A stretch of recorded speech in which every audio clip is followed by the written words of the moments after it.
or whatever, everything Icelandic is promoted in other countries by Business Iceland. So Visit Iceland is just a brand of Visit Iceland, of Business Iceland, and we use all sorts of media to get things, bring our advertising, press strips, social media, websites.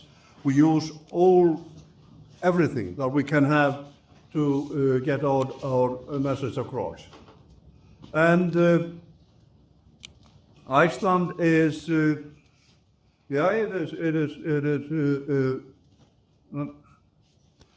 is quite rugged, as you can see from the topographic map. 103,000 square kilometers, that's considerably larger than your country, but with only 400,000 people, then we have a lot of space, especially when you consider that all of the center part is uninhabited. It is uninhabitable even, because it is just sand and gravel and snow and special vehicles in the winter times. We speak, if you have learned, we speak Icelandic, but most Icelanders, the language usually speak two languages fluently. We are in the capital Reykjavik. We have the Icelandic krona, where you have probably found out that all of our visitors, they are quite happy using the international currencies of Visa and MasterCard. They work everywhere in Iceland.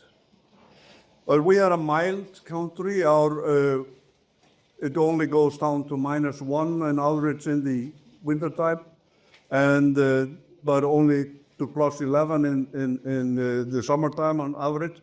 We have exceptional weather conditions now, with the southerly winds coming here, blowing across the country. So in the north and the east, they have been experiencing now something like third wind, where the air heats as it falls down from the mountains.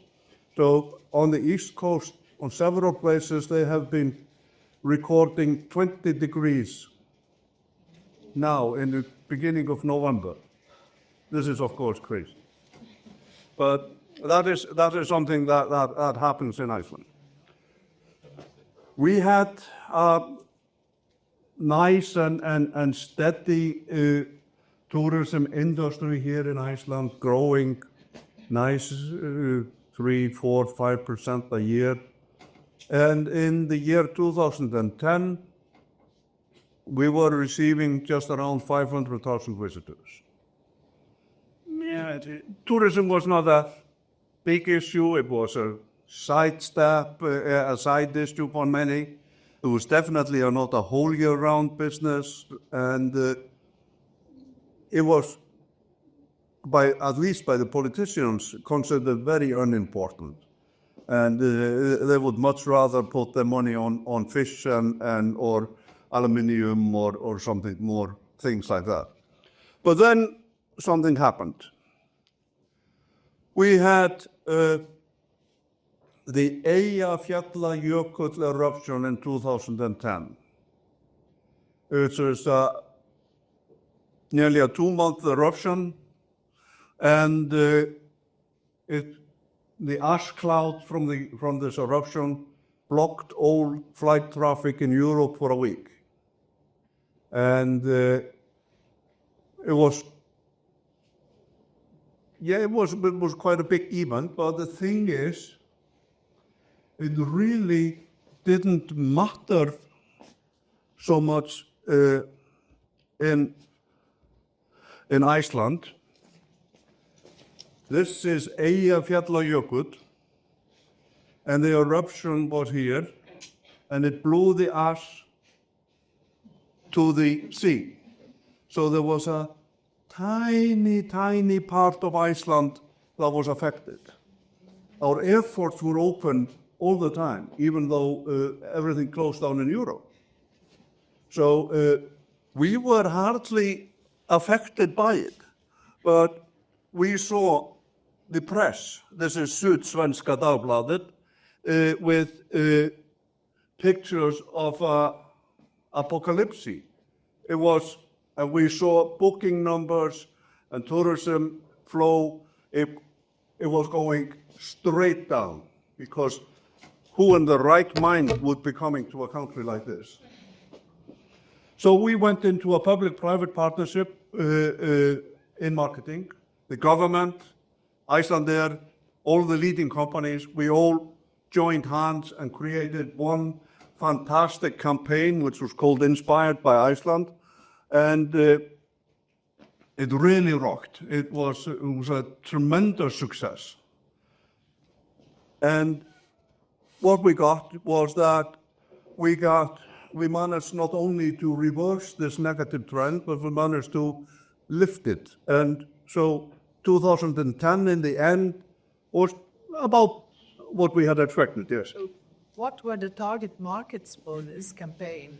The target market was the general consumer in Europe and the US to convince them that Iceland was safe. One of the things we did, we made sort of like a email postcard, which we made accessible and asked all Icelanders to mail this to all their friends everywhere in the world to let them know that everything was okay in Iceland. And thousands and thousands of people did that. And we had fantastically good campaigns that, as I say, that worked beautifully. And if you just go on YouTube and find our old Inspired by Iceland videos, you'll see that they were quite humorous and funny. So we, on basis on this, then we started to get, it was just like a snowball. It started to roll, and we put our main focus on social media and creating nice and quick stories, as I will tell you more about. At that time, we had 3 airlines flying all year round into Iceland. That was all. But we were seeing increases. Employment went up. We set up a tourism site protection fund to improve the infrastructure and make the locations both more accessible and more safe, so that you could go on a wheelchair towards the edge of the waterfall, but you wouldn't fall down. So in general, there things started to move up again. And in 2015, we had already made tourism the largest revenue-generating industry in Iceland. It had already surpassed that in just 5 years, and went from 3rd place to 1st place in earnings, and it started to become an industry that needed to be worked at.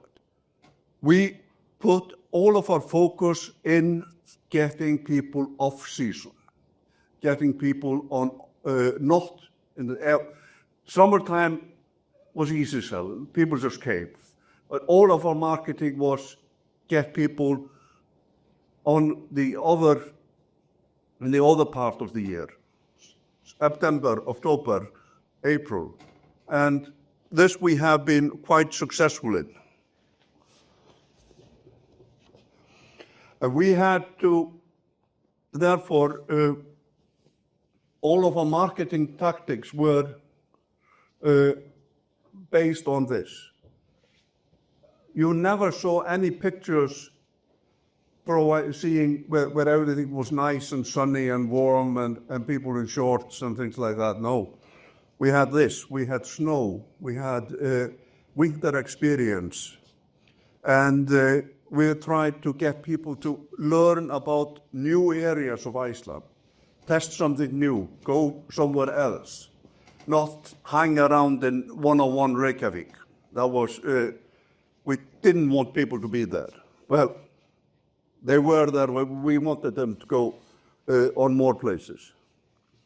So gradually we are getting this into into a better shape. It was a very clear blueprint that was made, how to do this. And we had a destination management program.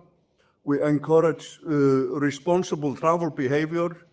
So we had 300 companies signing up for behave responsibly, and the seasonality went lower and lower and lower. So this worked quite well.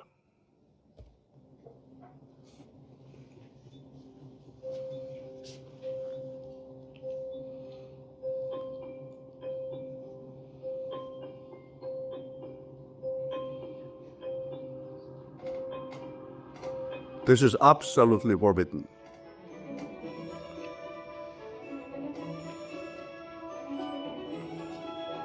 Hi, I'm Stina. Welcome to Iceland Academy. Iceland truly is an amazing country. And at the Academy, we're here to help you get the most out of it. Our first-class tutors will guide you every step of the way. I know you want to look hot for a selfie, but some hot springs and geysers can be over 100 degrees Celsius. There are a number of things you shouldn't do to Icelandic nature. And strictly no high heels, unless we'll go into one of our fancy restaurants. Remember the little rhyme? At armpits, crotch, and toes. Crotch and toes.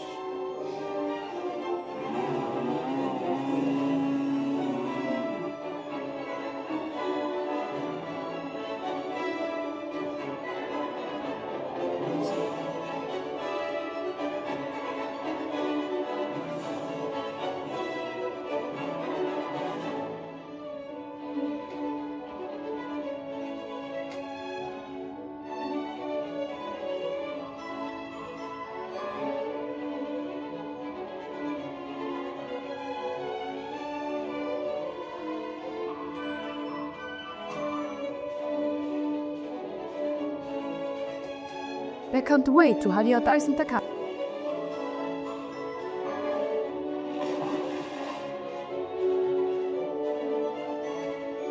So this inspired the Iceland Academy. If you go and Google Iceland Academy or on YouTube, you'll find like 10 different educational videos about the horse, about the sailors, about safe travel, how to dress, how to behave in the swimming pools, and so on and so on. So this was a brilliant tactic, which we have used ever so often. And we have seen now in 1819, when it started to sort of slow down this extremely fast growth, we more or less sort of encouraged it by putting our main focus on selling the difficult thing, the winter and out of Reykjavik. But we have been seeing expenditure increase. We are seeing huge connectivity. Now there are, you remember, 3 airlines in 2010. Now there were 16. 26 in the summer, and in the summertime, Iceland or the Iceland airport, Keflavik, it could be reached directly from 90 different cities, 90. And so the options we have are fantastic. We can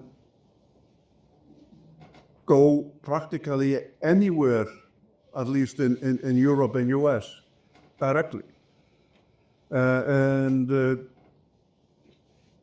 at the moment, there are more direct flights to the US and Canada from Iceland than from all the other Nordic capitals combined. There are 18 different destinations. And with the hub and spoke, last time I counted, it might be 20 now, and the hub and spoke system where Icelandair takes all of their flights in from Europe in the afternoon, ships them to the US in the evening, returning in the morning sending them to Europe in the morning. This gives this connectivity. So somebody in Trondheim in Norway, he wants to go to Denver, one hop through Iceland and he's in Denver, instead of having to fly from Trondheim to Oslo, from Oslo to Copenhagen, from Copenhagen to New York, from New York to Denver. Very easy. So this has been working quite well for us, and we have been putting emphasis on many things. These things that we have, we use these influencing factors. Flight, number one, of course, awareness. There is nothing like a good volcano to wake people up. Then we have all the flight connections. That is, of course, hugely important to have good flight connections. Social media and influencer. We were sort of riding on the wave of social media. It was just beginning, these influencers and bloggers and so on, and we caught up on the front wave of it. We have tons of movies and TV shows that are done in Iceland. I could spend an hour showing you all the films that have been taken here. Prometheus, Oblivion, Interstellar, everything north of the wall in Game of Thrones is Iceland. Noah. There are so many that blockbuster movies that are being shot here. Even now the latest in the True Detective series, Jodie Foster was starring as a police chief in Dennis, Alaska. Everything filmed in North Iceland. We stepped in for Alaska. It was just easier and more convenient.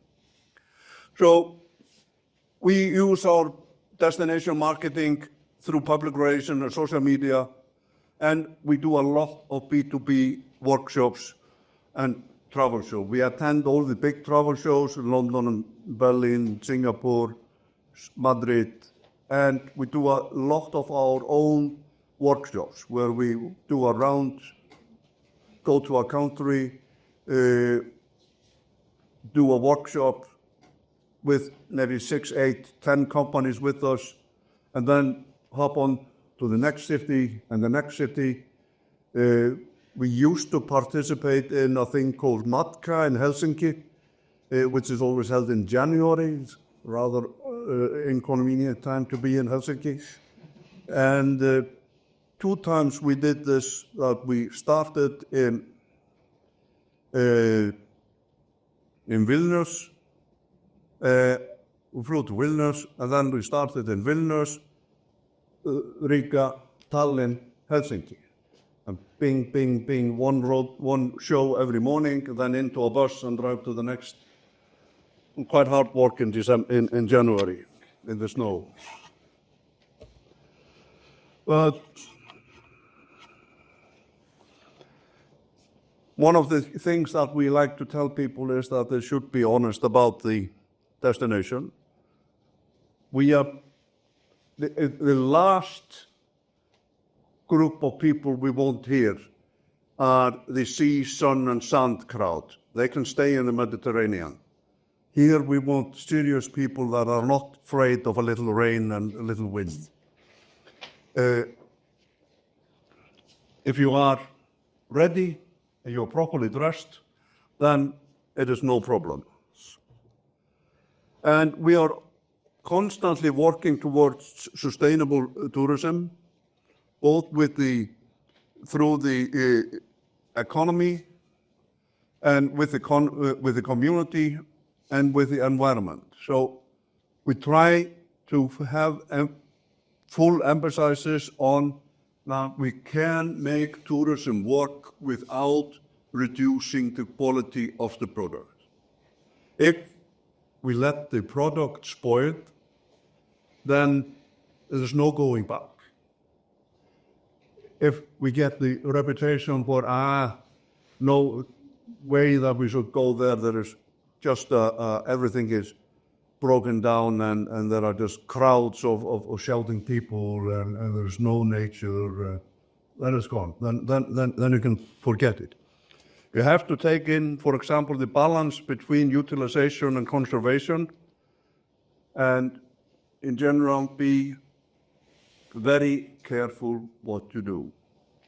We have been using these last years to work in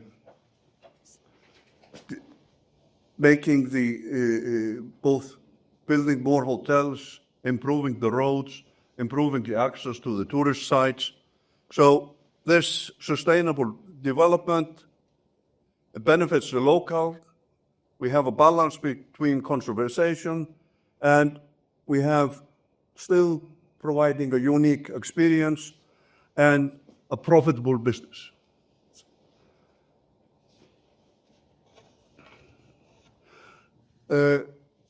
We have developed many sort of routes where we guide people, like here, the Arctic Coastway, which leads you to all the edges around the north. You can take the main road and just go ship, and skip all these interesting, nice points. But this way, we encourage the people stay longer, use more the local produce, stay at the small farms, stay at the small hotels, enjoy the scenery, learn, like when you take the volcanic way, then you learn about the geology and the volcanoes and the glaciers and how that has formed our country. And all of this has been, as I say, this has been achieved by our brilliant team of marketing communication. They are, I think, if we would go into our office here behind, you will see a whole wall filled with all the marketing awards and prizes that we've got. We've got more Effies than any other organization in Iceland, and I think actually among the most in the whole of the Nordics. And how is that? Hi, and welcome to this very natural setting. Today, I want to talk about a revolutionary approach on how to connect our world without being super weird. Some said it's not possible. Some said it's out of reach. To them, we say it's already here. Seriously, look, it's right here. And what do we call this not-so-new chapter in human connectivity? The Iceland verse. Enhanced, actual reality without silly-looking headsets. In our open-world experience, everything is real.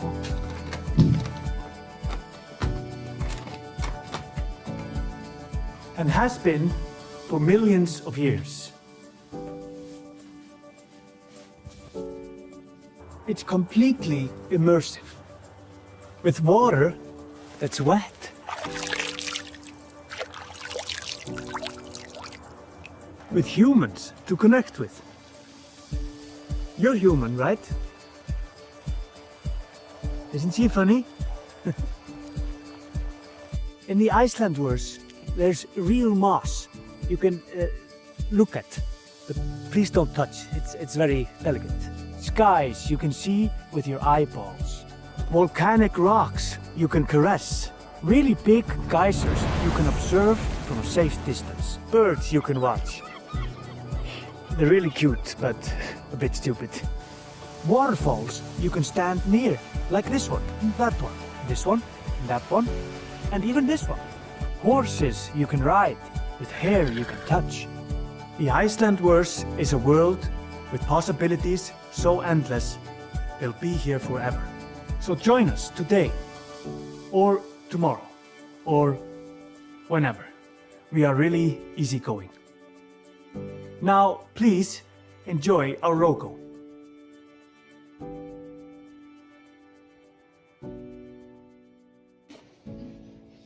And the result, immediately after we got launched this, Mark Zuckerberg said, amazing, I need to make a trip to the Iceland very soon. Glad you're wearing sunscreen too. This was just hours after it had been launched. And Isak Kári, one of our staff members, of course, replied immediately that you're always welcome. Iceland is open 24/7. They were actually at the bar celebrating the launch of the campaign. And what happened? This is in April, and in May, then Mark Zuckerberg shows all the photos from his week-long trip to Iceland, where he had been having a great time in North Iceland, and he has lots of followers. So you can imagine how lucky we were to get that. So the lesson is that earn first thinking, be culturally relevant, be quick, and be humorous. And the story that we have been telling, everything the guy said is what we have been pushing. Look, don't touch, stay at a safe distance, and so on and so on. So we are always trying to push the message, even though we do it in a humorous way. And this was among the things that got us through the COVID, because all through the COVID period, then we kept on producing campaigns to keep the image alive, to keep the story alive, getting people, when they were frustrated and after being cooped up, then they were given a chance to scream into a microphone, and we would broadcast the scream out into the wilderness of Iceland. And then when everything lifted finally, then we offered people to come to Iceland with their sweatpants, which they had been wearing all through the COVID, and we would change them into shoes, sweatpant boots. And this worked, and people loved it. So all of these campaigns were doing quite well. And now we have principally just our evergreen video. This is the sort of a non-campaign related material.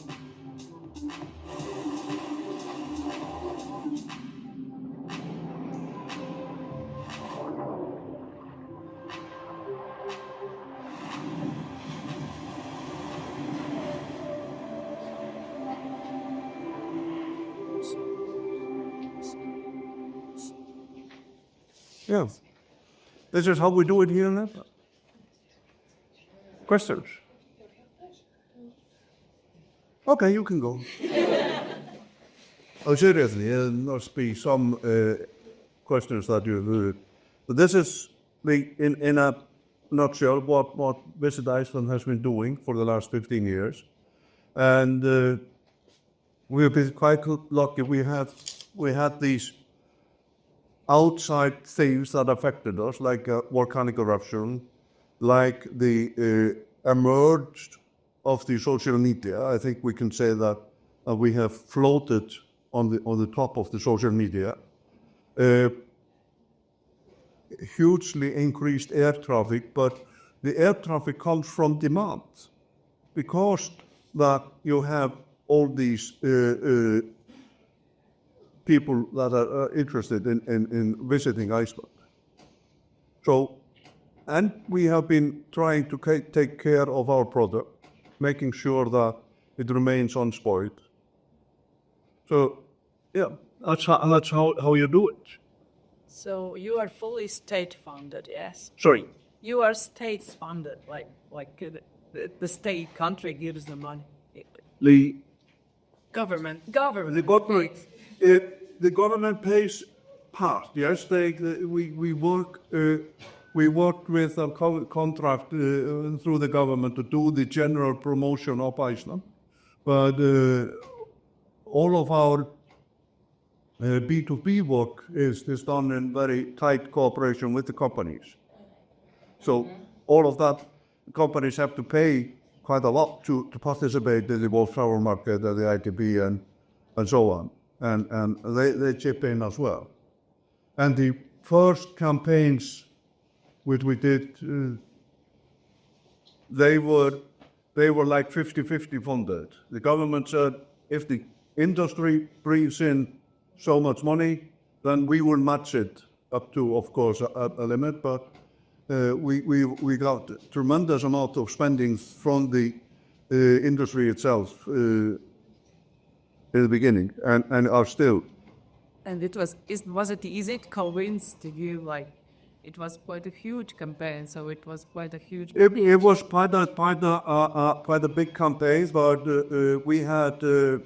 we managed to convince people that it was in their benefit, and I don't think that any of the companies that participated are regretting it, because they have been benefiting hugely from it. We've seen all sorts of things like, just the volume of the hotel accommodation, the number of hotels that have been coming up, the number of just buses that the biggest company had, and they're all more or less brand new. And so it is things have been doing quite well. And the tourism industry in Iceland is a profitable business. Profitable. It is not losing money. There's always this delicate balance that in a, as you know, in an industry where there is very easy to enter or exit, then there can never be very high profitability. If it becomes very profitable and it is very easy to enter, then more people go into the industry, then the profit goes down, people leave, so it always sort of hangs there in the balance. Profits only become real in industries where it is difficult to enter, like in the pharmaceutical industries, where you have to have huge research and development, which few can afford. So it's very difficult to get into the business. So therefore, those who are in the business can get good profits. But tourism is very easy in, very easy out. Your company you're working is a private company or a state institution? The companies work with all private companies. No, your company. Our company is a public-private partnership. We are partly funded by the government. We have some basic funding by the government. The board of Business Iceland is a 7-person board. 3 are nominated by 3 relevant ministries, but 4 are nominated by the industry. And it is has been, since the beginning, it's always been a rule that the chairman of the board is representative of the industry. So it has a very, very strong industry focus. That is the business in Iceland has all say in how we are run. We get very few directives from the government on it. It is all done. There have been made policies. There was a huge work doing the export strategy of Iceland in 2018, and it's just been revised, where we focused on, and through discussions with company leaders all over Iceland, over 100 companies chipped in their opinions on what was important, and there we found out which were the key areas, both in products and in markets, And so that is, we have a very clear line from this strategy, which has then been, we went through the parliament and it was approved. So we have a clear roadmap on how we are to work. And it is a roadmap for 10, 15 years into the future. So we know where to head. So if somebody comes up with a great idea of let's do something in Africa, then it doesn't fit into the roadmap. Right? And I don't think we should change that. So, but yeah, it makes our work much easier when we have a clear, comprehensive guideline of where we are heading. Yeah, you already partly answered my question, but how big is your team in this task? We are 300 and no, we are actually 40. There are 40 persons working for Business Iceland, total. Tourism department, we are 5. Yeah. Okay, but so you are outsourcing when you need something, yes? Well, we outsource, of course, some things. We outsource. We don't have an internal graphic department. So we outsource a few things, but most of the work is done in-house here. We have got excellent copywriters. We, of course, we have some PR agencies that we work with in doing interesting things. One of the key one of our partners who did a great job with us was a guy called Larry Stern in New York. He worked for a company called Saatchi & Saatchi, and he was responsible for the re-election campaign of Obama. So that level of know-how, and every time we have regularly invited, we have every 5 years we have to, just rules say that we have to open our business, open for tender so people can, and the big international PR companies, they are fighting to get this account because they find it so interesting and gives them a chance to do award-winning cafes.